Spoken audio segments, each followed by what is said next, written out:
Hurt பண்ணாலும் நான் போய் நிற்கிறேன் ப்ரோ. என்னை அவமானப்படுத்தினாலும் நான் போய் நிற்கிறேன் ப்ரோ. ஏன்னா எனக்கு அவங்கள பிடிக்குது ப்ரோ.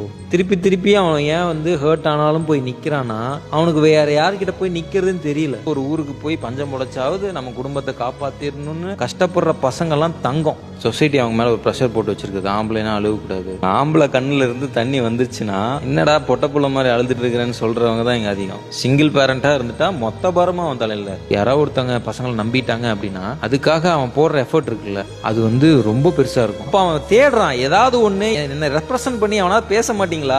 அவனுக்கு பேச தெரியாது ப்ரோ. உண்மையாலுமே பசங்களுக்கு பேசவே தெரியாது. சீரியஸா அவன் மனசுல இருக்கிற விஷயத்த அவனுக்கு எக்ஸ்பிரஸ் பண்ணவே தெரியாது.